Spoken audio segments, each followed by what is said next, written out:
Welcome back, everybody, to the Creating Character Podcast. My name is James Willems, and I got Sky with me. We're both on the same side of the screen. You know what that means, Sky. Yeah, you know what that means. I don't know what that voice. I don't know what that meant. But before we get to that, we are going to bring in our producer, Eric Bador. Guys, I'm excited about this one. This one feels like Sky's been teasing it to us for like a while. He's like, I'm going to get this guy. I'm going to get this guy. And we're like, okay, yeah, no, I mean, like, that would be really exciting. He's like, not yet. And it's like, all right, okay. And then finally, he's like, guys, we got him all the way from AEW. This guy, what I got to say, personally, as a mustache connoisseur, maybe one of the most handsome men in professional wrestling right now. This is the man himself, all the way from the other side of Burbank. Pretty Peter Avalon. Pete, thanks for having us. Thank you for having me. Thank you so much.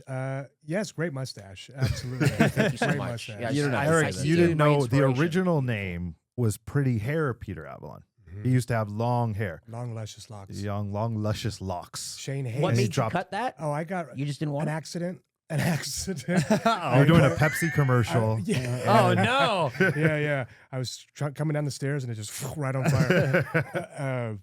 I got a bad haircut, and then in my young panic, I was like, cut it off. I'll just reset from the start. And then I grew it back into those beautiful, luscious locks because, man, that's one thing I can do is grow hair. Like a superpower. Yeah. I never knew that was why. I'm like Play-Doh, you know what I mean? Where you squeeze the thing and it pops out like that. That's just my Okay, hair's all coming right. out right now. Well, that was my first great. question is, are you like Play-Doh? So, Play-Doh Peter, yes. You're already Play-Doh moving Peter in. Avalon. Thanks for coming on the show, man. We've been talking about it. We've been wanting to get you on this show, and it's very exciting to have you here. Like, I was thinking about it earlier today.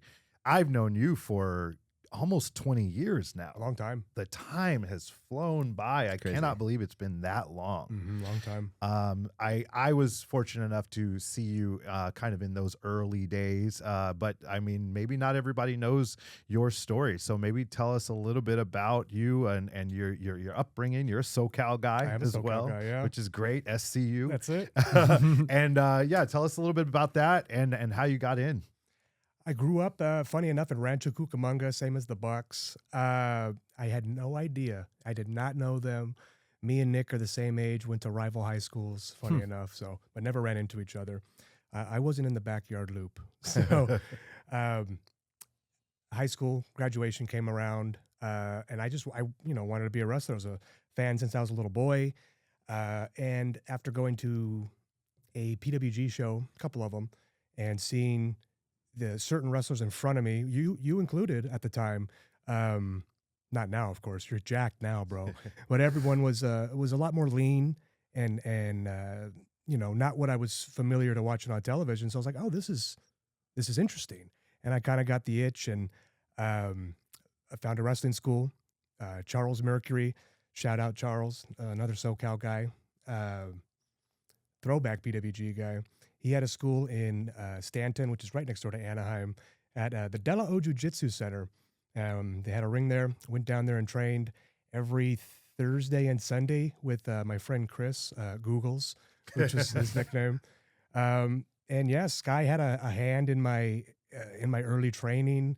It was a lot of fun, going real well, going every week, staying consistent, trying my best, doing what I can, and it was going well. We were learning a lot. I like to call it the secondhand Rev Pro, because learned all that stuff secondhand from you guys. It's part of the same family. Yeah. You know, because you trained with Charles and Ronan, Yeah. and a little bit with me as well. That's right. And we were all Rev Pro guys, Rev and, Pro guys. and we showed the Rev Pro way. So I consider you part of the lineage of Rudo's Dojo, Revolution Pro. Funny enough, American Wild Child, Ron Rivera, is a producer on the the Sunday Night Slam show in Long Beach. That's sick. I didn't know that. Yeah. That's my original trainer, for those who don't know. That's right. Shout out. We had a practice match in 6 months in. You were there for sure. Funny enough, I was looking forward to telling this story. I love Lucy, and this was like my I Love Lucy moment. and Sky was a part of it. That day, Sky and I rode together to training. This was the day I broke my arm. We get there to training. We're going through training. I have a practice match with Marcus Riot, and match is going well. We have a good little match, and the finish was I'm going to frog splash him. I've never done one, and being a ballsy rookie, I said, "Fuck it, let's do it." Can I curse? Yeah, you can say whatever you want to. Yeah, of course Yeah, you can. Did a frog splash and broke my arm. I remember 1, 2, 3. I look up, Sky, Ronan, Charles, and that was a big class that day. We had a bunch of people. Like Sonny Sampson was there. Yeah. And they're like, "Wow, that was really good, Peter. I think we could, start to introduce you to some promoters, get you on some local shows." And I just said, no, we cannot. Oh my gosh. Yeah. This bones, the radius was broken. And everybody in a panic was like, "Oh shit, this is new. What are we going to do? We have to get him to the hospital." So everybody gets in the car and leaves me there as they all go to the hospital. With you. Exactly. It was just you and they me. left Sky and I, and like pregnant Lucy, you know what I mean? They're just like, "Oh, we got to go. Get the bags and go." And they just left her ass there. They left Sky and I there. And we're like, I was like, "I can't drive." Sky's like, "Fuck, well, I'll drive you." We figured it out, but everyone ditched us in that moment. And we met up with them at the hospital so that I could be treated. Yeah. And then I had a plate put in my arm. And You a still plate got it? I do.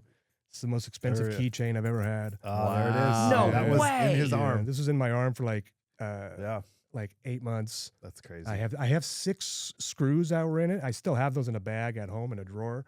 But yeah, this is the most expensive keychain of Just my to life. add on to that story, because it's a lot of fun. I mean, Yeah. it wasn't at the time. Yeah, but yeah. to look back In on it, hindsight. you know, so I came in, he was already training when I came in, and Ronan invited me. He said, "Hey, come on down to this school. I love training people."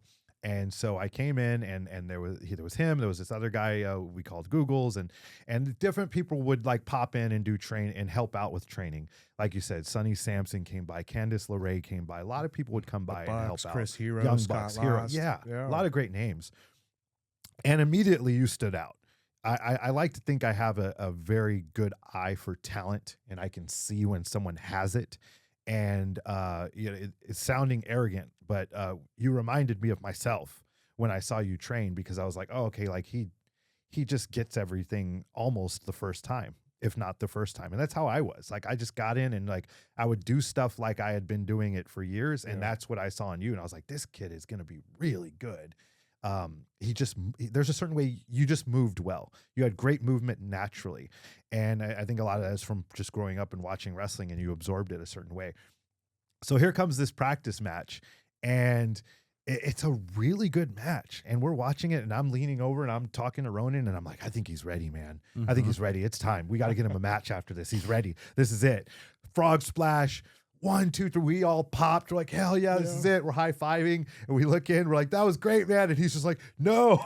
So is it like, is it your wrist or like It was the forearm it was essentially? my radius right here. And I remember I landed, and It was a man, little bit like Eddie Guerrero when he I think his hurt was his elbow. His elbow, right? His Yeah. was his elbow, but I- similar, I right? braced too much and tried to protect him too much when I should have just squished the motherfucker. Yeah. So I overprotected him, and the ring. You remember the ring? It was a piece of shit. Like the padding in the middle was like non-existent. So sometimes we bump on fucking wood. Yeah. And the bottom rope just hung there. It was an awful ring, and for sure I hit some wood.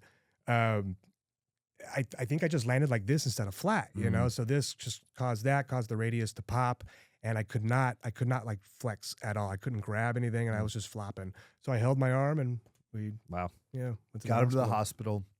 I remember your parents came. First time I met your parents. Yeah. I was scared. I was like, uh-oh, I hope they're not going to be upset with us. But they were very, very cool. So obviously that was a big setback early in your career. But you didn't give up. You healed up. You got back into training. Eventually you start wrestling.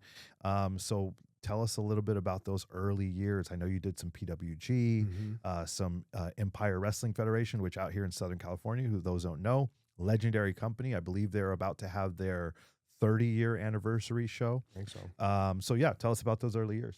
My first match was for Jesse at EWF. Funny enough, he offered it, I think, to me that I was at training that morning for that evening, and I remember I called you to ask, like, you think that you guys like to get your blessing, like, because you guys were really wanted to get me solid before throwing me out on any indies, you know, to not look bad.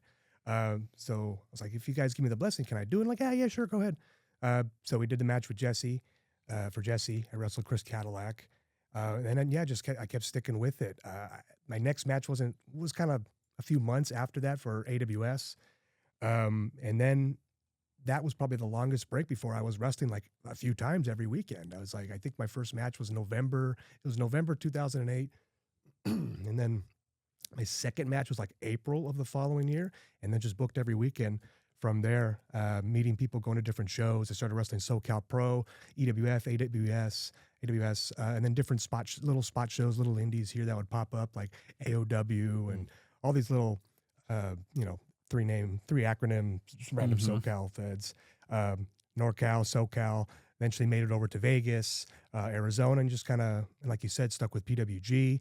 When I was injured, I was doing merch for them. So Jesse was the ring rental for the show. So I'd show up for ring crew and help set up, help tear down, and just, mingle amongst the boys. And since a lot of the boys, boys with the PWG guys, I got to mingle and hang out, and they put me on merch. That was really my first shot of doing anything at PWG, was doing merch. I did camera one time, awful experience. It was, I think the match was Eddie Kingston and Necro Butcher, and I was like, "Fuck, I'm gonna get like fucked up." Holy shit! Yeah, I'm trying to like hang there and like film them. I'm this thin little guy, man, with just this bushel of hair. And then just stuck with it. Eventually, I got to wrestle at PWG. I believe it's like a year, maybe a year and a half into being a professional wrestler. And I got to do PWG a few times. 2010, I was in a 6-man. I forgot who was in the 6-man. Johnny Goodtime. Probably Yuma. Malachi Jackson was in it. No, Yuma came in a couple shows afterwards. Okay. Yeah, he debuted against Malachi Cage, Jackson. and then me and Yuma got to have a match. So I was consistent at PWG for a little bit. I got my first television experience through David Marquez and the United Wrestling Network. Championship Wrestling from Hollywood I restarted, I think, in 2010, and I was the first match on the very first match on the very first broadcast of the new show, getting my ass whooped by Colt Cabana. I think I remember that, actually. Yeah. Oh, man. So things moved pretty quickly for you. Yes. It's a lot of pressure that early in your career to wrestle at a place like PWG specifically. Definitely. Because it had a name. By then, it had a name value. And there was a certain level of wrestling that people expected. Yeah. And that can be very, very intimidating for someone even who's confident, early in their career. And then, I definitely want to talk about Championship Wrestling from Hollywood because there's a lot of history there. But those early days in PWG when you're wrestling and you're in the locker room with Kevin Steen, and who would become Kevin Owens, and El Generico, who would become Sami Zayn, and all of these names that would go on to be, stars on television. What was that like, and what did you pick up by working on those shows? The stress, for sure, is like the biggest one that you pointed out. Like, I think maybe it was because it was Southern California, maybe, so kind of the backstage, even if they were all different wrestlers, there was an energy and a vibe to it. But then you get to PWG, and it's a lot more stressful. These guys are coming from all over the world. There's a different expectation of you, and there's really no chance of a do-over. Like, a lot of places are a little bit more lenient. Hey, they're learning, or whatever. There's none of that at PWG. It was like they're throwing you into the pool. You better swim, or not. You're not coming back. Because there is examples of guys that were hot on the indies that got brought over and never got brought back because they just didn't impress the first time. And this is going back even before what they were previously, like in Reseda. It's very stressful. You want to talk to these guys, but everyone's maybe at the time everyone was very standoffish. Maybe because this is before everybody had the career that they have now. Very standoffish, very cliquey. There was this couple SoCal guys, but then like you could see who had a rapport already, and yeah, it was very, very stressful, a lot of pressure, and being a local guy, you got extra pressure on top, just for being a local guy. Super Dragon did not like the locals. He did not. He did not like local SoCal guys at all. Yeah. So you really had to like hustle around and get a name going, because like he already had a negative idea of SoCal guys. So to be able to beat that stigma and get on the show was a big deal. But then yeah, you're thrown into a different kind of stress. You're right. It's funny to have a show in Southern California, but Southern California wrestlers have a stigma about themselves. But you're right, Super Dragon, he did not give any rope to Southern California wrestlers, and so you had to really, really be on your shit to not only get a match there, but to stay on those shows, which you were able to do. But and then so moving forward, you have actually worked for a little bit with TNA, and there's obviously AEW, which I want to get to that. But what was that next step, and what was the ultimate goal for you? And did you feel at that time when you were, starting to move up, you're working PWG, you're working all over SoCal, did you feel like that goal was in reach? Yes, I started to be able to connect the dots and see things. And I had the opportunity to be involved with television very early on with Championship Wrestling from Hollywood. And that's what I wanted to do. I wanted to be a TV wrestler, first and foremost, over anything. And like, I understand the heavyweight title, go for that, and, have the goal of this and that. When I was watching wrestling, I was only able to watch the first hour of Monday Night Raw. I had to go to bed. Yeah. Mom and Dad made me go to bed. So I was able to fall in love with wrestling by just watching the 1 hour of Monday Night Raw. So like, I wanted to be a first hour type of TV wrestler. I wanted to be able to go up and down the card, but I wanted to be seen by the kids who got to stay up the first hour and then had to go to bed, Yeah. So like, that's a lot of my idea of what wrestling is that certain television style. And I wanted to be that. I think I achieved that.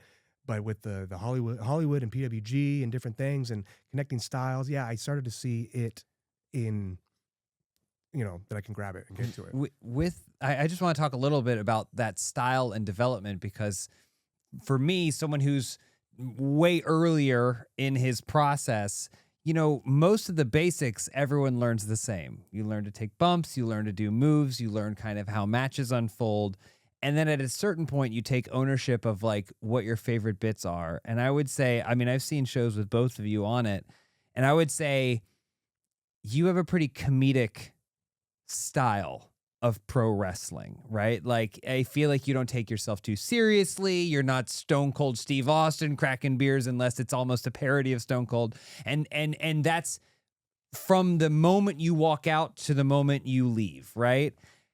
What about maybe other things you watched growing up, or even maybe wrestling or whatever? Who did you see or what did you watch that said, oh no, I don't want to go out there and be the brooding, I'm not a Randy Orton type, that's not what I want to do. I want to make it my own thing. Where did that come from? I like to laugh. I like comedy. I liked sketch comedy forever. I was a young kid watching stuff I probably shouldn't have been.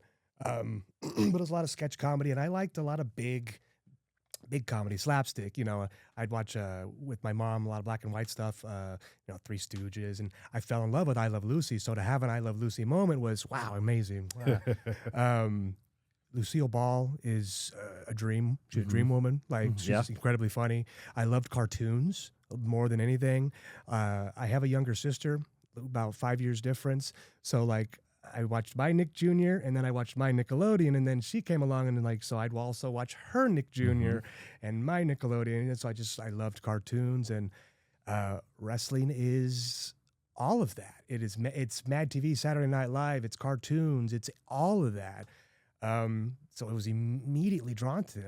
I loved Power Rangers, all that stuff. And wrestling was all of that. It's legitimately all the dumb shit that I liked all put together.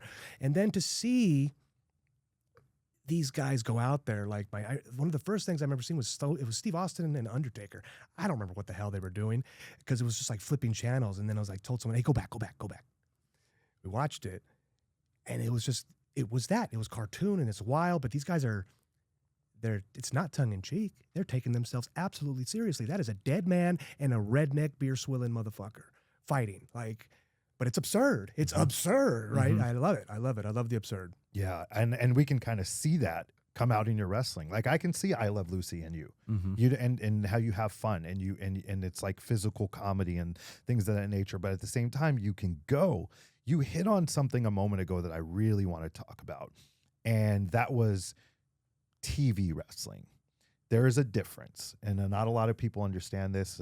Some wrestlers don't even know this, and there's people on TV that don't know how to wrestle like TV wrestlers, and fans don't understand. Even when AEW started, there were wrestlers that were like really, really good on our roster that didn't know how to work television. And fortunately, both of us had the experience by working with Dave Marquez. So tell us about that. Tell us about the difference, what it is to be a television wrestler, and how you have time to work with now. Now you have commercials to work with. You've got a hard cam. You've got cameras you have to hit. Tell us about the difference and how you became a television wrestler and what you love about that style. The different variables in it, there's just more thrown at you, I feel. Like all the television aspect, and then also the live wrestling aspect, and then figuring out how to put it all together into something. I love now more than ever that what the wrestling styles have kind of evolved into. You get a lot more exciting television style, like an AEW, and then WWE, which in turn has made WWE kind of step their game up. And now I think you get a very exciting style. They still have a lot of throwback punch kick style, which is wonderful.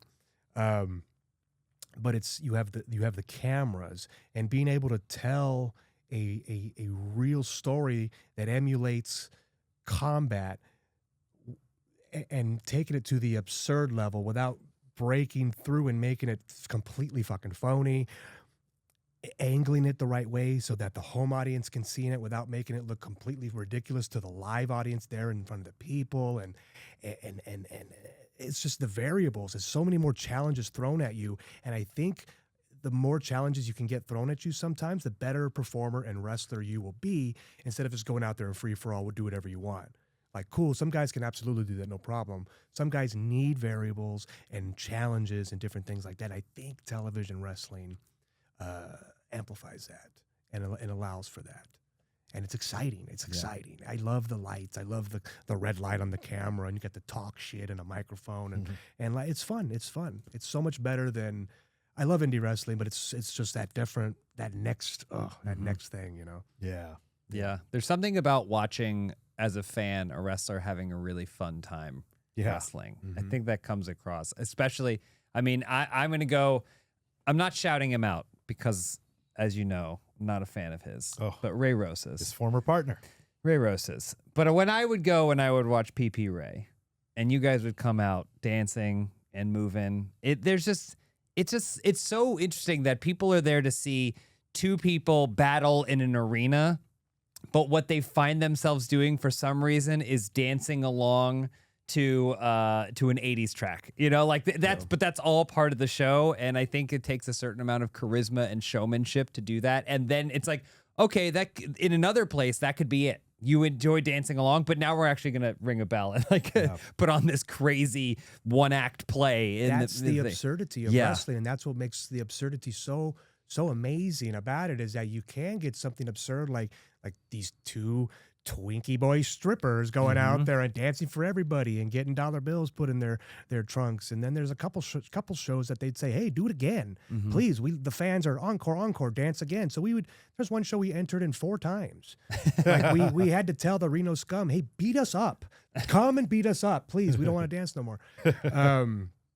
So people would go for the entrance, and then the match obviously was like a cherry on top, you know what I mean? But that's the absurdity of it. It's like, they would have left fine just to see us shake our ass. But then the match is an extra cherry on top. And then the absurdity of it is that, like, sure, it's tongue in cheek, and yeah, we like this, but then like you could turn it on, and now you're like desperately want these people to make the tag, and you're buying it's like serious. It's not tongue in cheek anymore. It's please make the tag.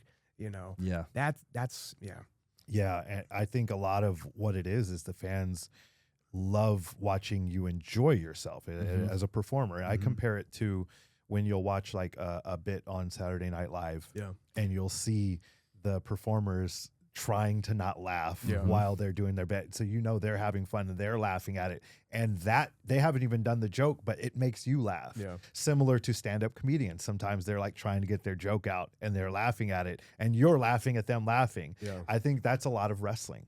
When fans see the performers having fun and really buying in and just genuinely enjoying what they're doing, it amplifies what they're doing and their enjoyment for it. And that's the beauty of wrestling, man. That's what makes it so cool. So as far as like, you know, you learned how to be a television wrestler and beyond that, which we'll get to. But that helps you transition to AEW, this new startup company in 2019 that has the deck stacked against them. Yeah. They've got, you know, all the history saying this is not going to work. Yeah. And here you come. You're one of the originals. How did that happen? And what was your first impressions of working as the librarian? Man, I was at the time, at that point in SoCal, was 2019. I was doing 3 gimmicks, all Peter Avalon, but 3 gimmicks. I was Pretty Peter as the stripper in PPRay, and then at the Hollywood show, I was professional championship wrestling. I was professional Peter Avalon, which I wore a robe. I was serious. I wasn't comedic anymore. I was very serious and stoic, and I had a manager, Nico Marquez, and it all told the story and related to the show. And then we had a sister show broadcast that was exclusive to Arizona called Championship Wrestling from Arizona, that I was fortunate enough with a partner of mine, Mick Greenwood, that we got to write the show. So we made me an on-screen character as producer Peter Avalon, and I was like a bumbling fool, and we were kind of exposing real things in the back. Like, this is a very DIY show, low budget. So it was a lot of fun. So I had these 3 different characters going on. We were working with the NWA. Cody was the NWA champion at the time. So Championship Wrestling had a bit where he was there on the microphone. I got to do an in-ring segment with him where I was in my suit. I cleaned my sunglasses with his tie. And then he gave me the crossroads. Shortly after that, I got a direct message from him on Twitter saying, "Hey, hold May. Just reserve May." That's it. That's all he said. I said, "Okay, sure." You know, didn't ask questions, just said, "Gotcha, man." And May rolls around, you know, all the announcements started coming out about AEW, things like that. And then they announced the Librarian, and it didn't have anything. It was just the Librarian. I was approached initially to be the Librarian. I think Cody came up to me at bar. It was also Christopher Daniels. The Bucks were telling me about it. Everybody was telling me about this, and then Tony told me about it after meeting Tony.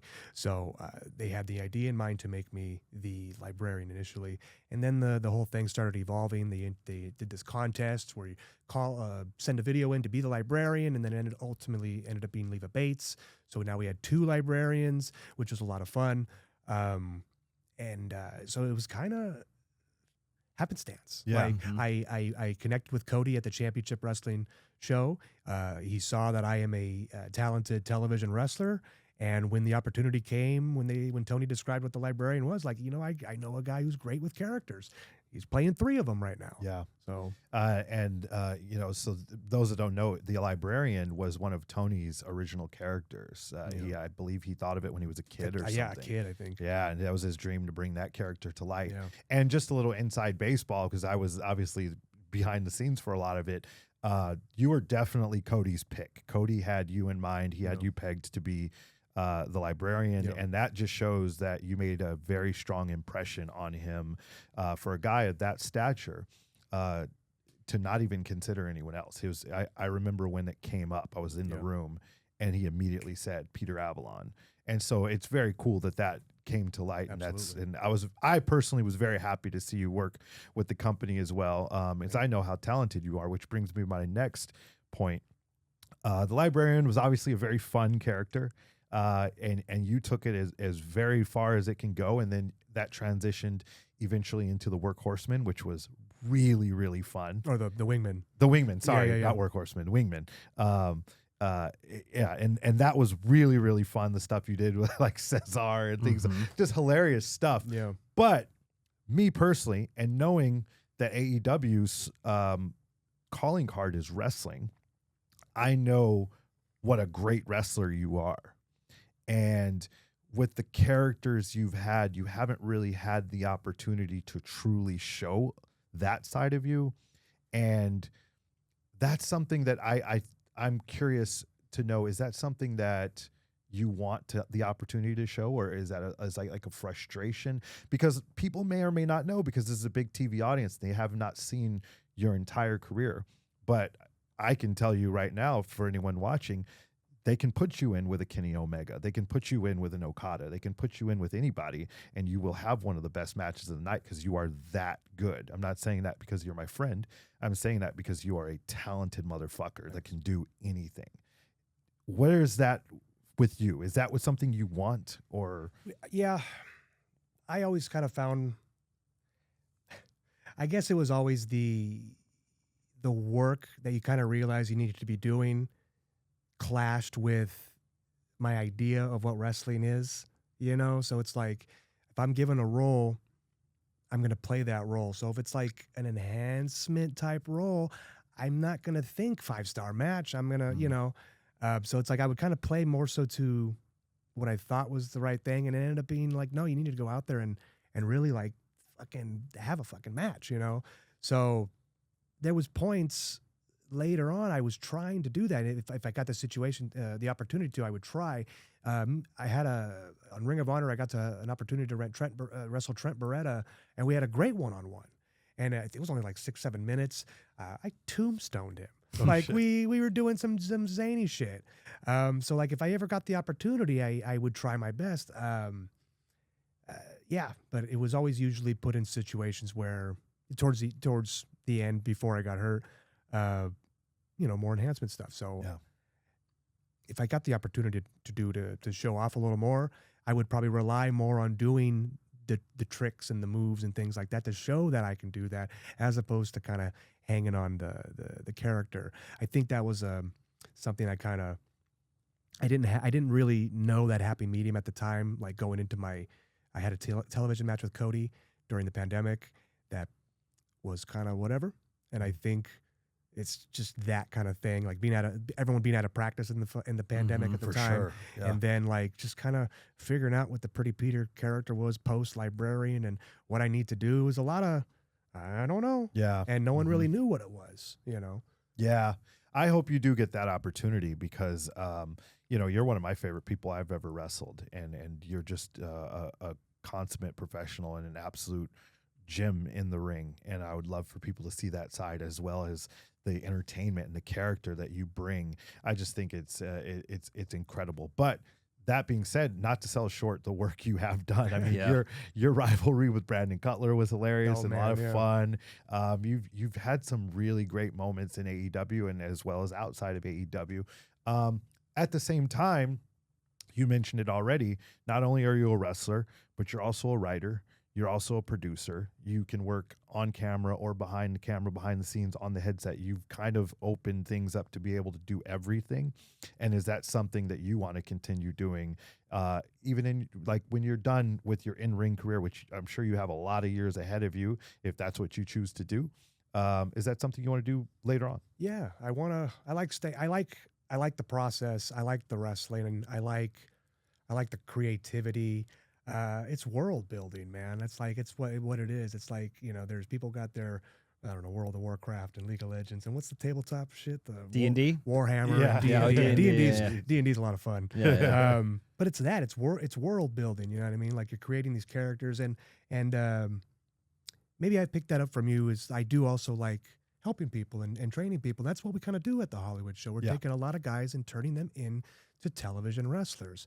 I'll never forget before AEW, right before AEW, I kind of had a tryout in Arizona for 205 Live. Adam Pearce was telling me about there was an opportunity there.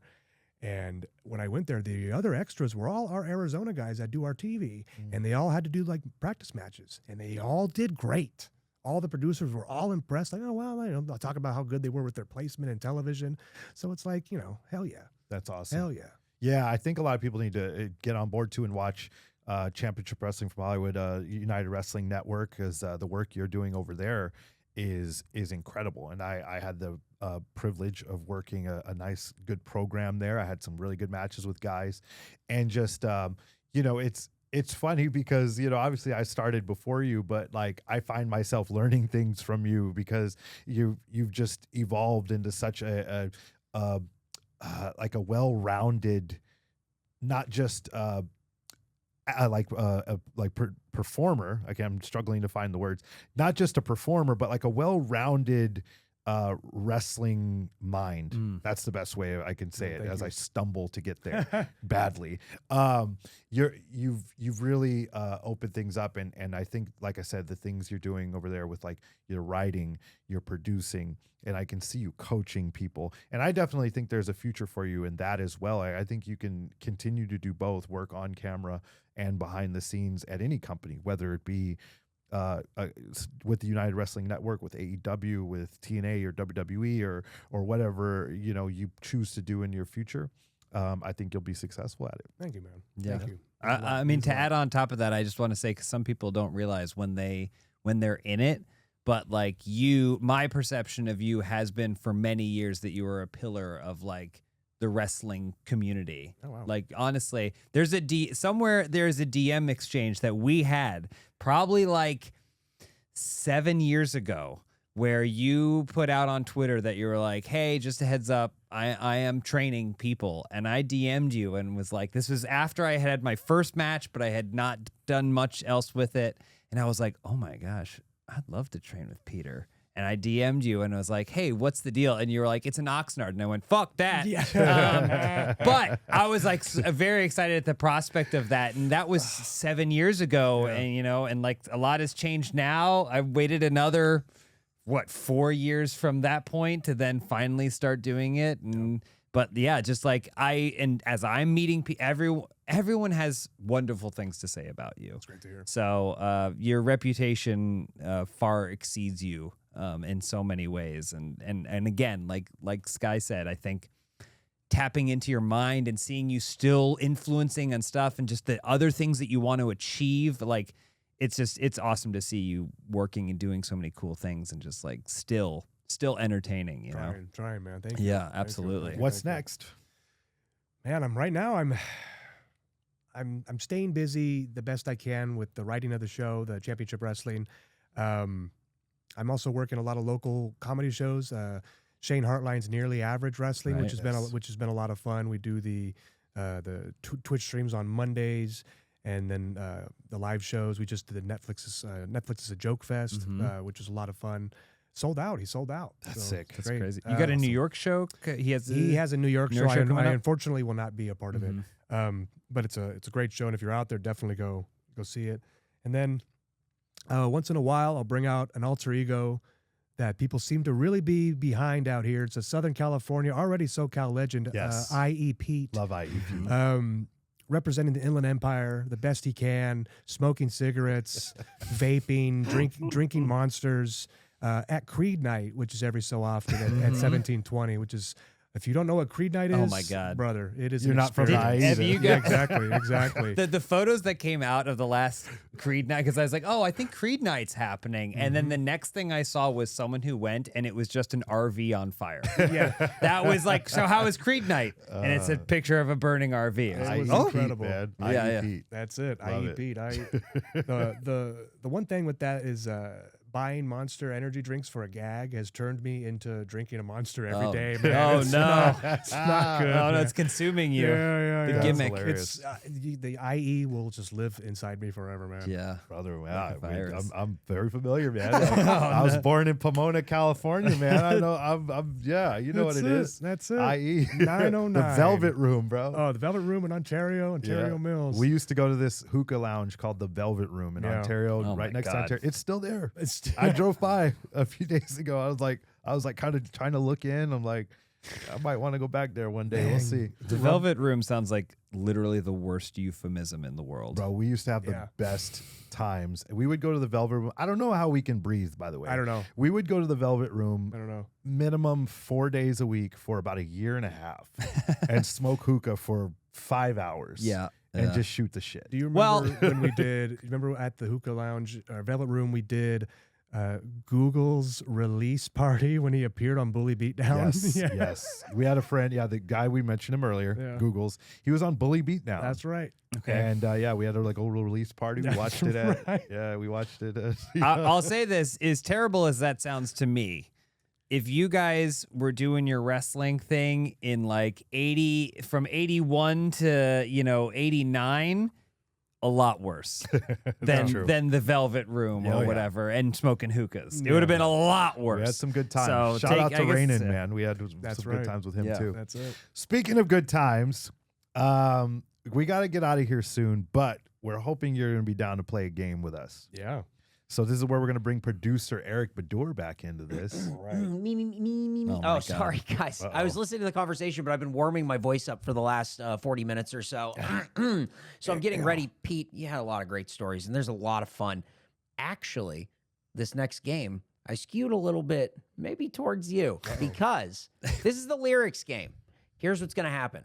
I'm going to sing a song. You're going to tell me the artist and the song. Name is your buzzer style, so I'm going to start Yeah, we're singing. You buzzing in. interrupt me. Oh, okay. But guys, I need you to clue in. Oh, we've done other years before. I found out PPA debuted in 2008. So all of these songs will be hits Damn it. from 2008. Ooh, Okay. they could be anything. I thought they were all. can be I think they're anything. going to be all bands The from the year you Inland debuted, Empire. so we got songs that may have been banging in the Velvet Room. I don't remember. Yeah. Maybe. I do not remember. Maybe. Okay. Let's see. Okay, so I have perfect pitch. They can tell you. So I'm going to hit you with these lyrics. Your buzzer is and your you name. Guys, Okay. what? Yeah. Okay. Here we go. Here's the first one. I said you could have whatever you like. I said you could have whatever you like. Yeah. Stacks on deck. Patron on ice. And we can Sky. pop bottles all. Yeah. T.I., whatever you like. That Sky, that's absolutely correct. That Sky, that's You one can point. I don't know the Yeah, names we of do any of these that. songs. I recognize the song, and that's the That's- thing. I'm like, fuck, what is the name of this song? Yeah, they're just things that played on the radio. I don't know. Well, yeah. But yeah, that's how a song is. James, songs Yeah, play but on they the don't radio. go. They rare like you only know it if you had the CD or something. If you sing it on pitch, I'm gonna what's that called? The Touch Oh, Tunes. yeah, Oh, yeah. no, No, Touch no. Tunes. well, That's the- Shazam. Yeah, that's you know. Shazam, yeah. Shazam will Be go. careful. That's not a Touch song. Tunes is the app where you could play songs at Yeah. the bar, and I Yeah, would yeah. always play Uh-huh. like Kurt Angle's music at a bar. Oh, nice. or Jinder Mahal's music. Hell yeah. Sometimes I wouldn't even be at the bar. I'd be at That's the the best. bar next door to it. I'm like, oh, let's play Kurt Angle's music at London next door. Yeah. Mm-hmm. So, yeah. Sorry, continue. Well, Sky, you got 1 point. Don't point? worry, I have four more songs. Here's Okay. the next one. This was never the way I planned. Not my intention. I got so brave. Drink in hand. Lost my discretion. It's not what I'm used to. Just want to try you on. I'm curious for you. Caught my attention. I kissed a girl and I liked it. Oh, The taste James. of her cherry chap. Yeah, James. Well, that'd be Katy Perry. I Kissed a Girl. James, that's absolutely correct. I didn't know Honestly, it was by. until he said that, I had no idea. Same, I don't think yeah. I've heard any What? other lyrics from that whole song. Yeah. What do you Wow. That's It's how not it you. says That's not Sky even a is knock on Shazamming it. you. That's not even a knock on you, Eric. I'm just Yeah. telling you, I hadn't ever heard more of that song than the chorus. All right, well, if Yeah. you say so. I'm trying. Anyway, I you was got the trying. I was point. like, how do I make Yeah. the Oh melody? no, in yeah, my- you were Yeah. hearing it. And you're like, oh, that's you were sitting there going, that sounds just like Katy Perry, but No, what song I had is no it? idea what it was until I kissed a girl, but I didn't know who it was by. What? so- Yeah. Come on, It's like trying to All right. swim and someone's pulling you underwater. Oh, yeah. That's like you're like, oh, I kind of get the melody, and then he keeps talking and he pulls you down underwater. All right, so No. yeah, we got what, Okay. 3 more. Yeah, you got a few more. Here we go. Here we go. Here's the next one. This is an easy one too. Okay. I fly like paper, get high like planes. If you catch me at the border, I got visas in my name. If you come round here, I make them all day. I'll get one done in a second if you wait. I can't remember the I fly- artist's name. I fly like paper, get high like planes. Peter.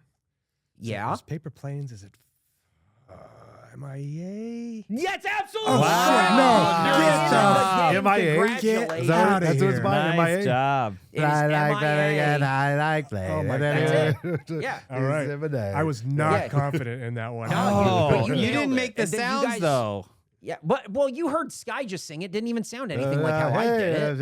You got to do the right. Is that what Well, it yeah, that's sounds the in it? next part. I don't sing the instrument. You have We to- gotta- that's not we an gotta- instrument. It's like a cash register. We got a good battle here. We're 1-1-1. yeah, this is good. Yeah, This yeah, is close. this is good. No Okay, one's now embarrassed. this one. Yeah, no This one's remember embarrassed. I like it.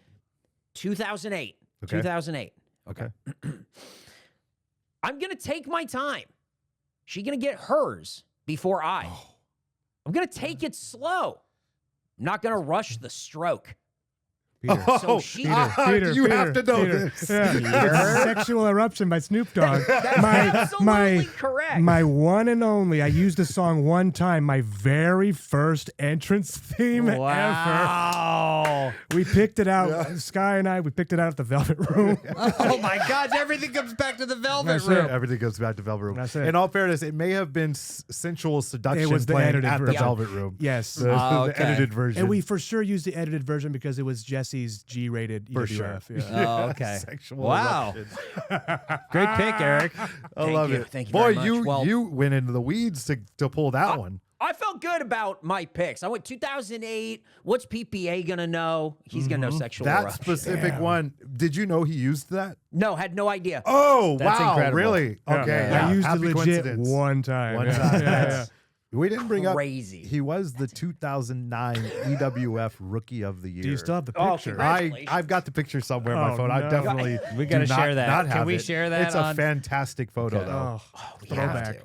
We Yeah. gotta All right. sneak it somewhere, maybe in the corner of the. Yeah. Oh yeah, we'll put it bathroom or in. Something. Yeah. Oh, for sure. It's Yeah, great. yeah. Well, Peter, you're in the lead. Let's see if you can hang on to the lead here as we have one more song. Oh, there's another. Okay. I want to take you away. Let's escape into the music, DJ. Oh. Let it play. I just can't refuse it. Like the way you do this. Keep on rocking to it.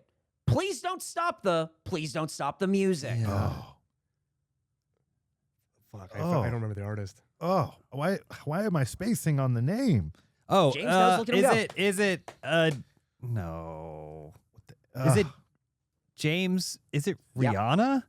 Rihanna. Please don't stop the music. Yeah, That's what it is. absolutely Oh, right. I Hey, was like- you've done it. Yeah, I could couldn't not remember Rihanna. Please yeah. don't- yeah, Rihanna. I Please don't know why I stop the spaced on her music. name. Yeah. Please don't- Completely spaced on her name. Wow. Damn. Okay. Yeah. Hey. So it's a tie That's- between you two. Yeah, and I guess the important thing is here that Sky loses. Wow. Way to go, guys. Congratulations. That's the Okay, lyrics okay, game. okay. It's just like listening to the radio. Okay. So, Okay. Just stuff. like listening to Spot the on radio. Well, yeah, thank you. Peter, thank you for coming on the show. We do this every single time we have someone on. We go, I feel like we barely scratched the surface. So please come back soon and keep chatting with us. There's so much we'd love to unpack. Last week we did a draft. All right. Greatest tag team of all time. Oh. We made some picks and stuff like that. Off the top, off the cuff, who are you picking greatest tag You team? get 4 picks. You get 4 picks, Oh, but I wasn't going to make you have to do all 4 right I mean, now. I feel like it's easier to name 4 than 1. If you got 4, If you got 4, give you us could throw 4. them out. Edge and Christian are number 1. Okay. It was I guess we'll go the Hardy Boys and Dudley Okay. Boys. Boom. I liked Dudley that Boys. thing. And then the Young Bucks, baby. There okay, we all right. They go. were all in there somewhere. Then All throw on the PP list. Ray on there. Yeah, Yeah. PP Ray. Yeah. We're, Except for Ray Rosas. who's the bane of my They feud. existence. Yeah, they got beef. You know, They got beef. Beat the shit out of him. you'll get No, 'em. where can everybody find you?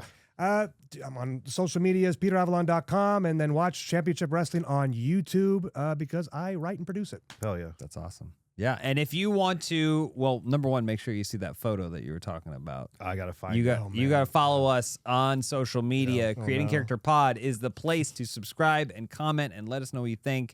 As always, if you want to get more from me, James.Willems on Instagram. Find out when I'm wrestling at MPW. That's the best place to do it, Sky. At Scorpio Sky everywhere on social media. Eric. Guys, you can follow me at Eric Bedour everywhere. Follow me on TikTok, reposting a lot of cool videos. I've been following a pharmacist that's been going to the gas station and buying pills and then Oh, taking the I've seen pills this and guy. then telling you if they're good or not. I've seen None this of guy. them are I don't good. trust him. Damn. I don't They're trust him all as a bad. pharmacist at all. Peter, thank you so much. As always, Thank you. thank you for watching and listening. Let's and go we'll get some gas station pills, baby. Let's get some pills. Then to the Velvet Room. Yeah, yes. That's it.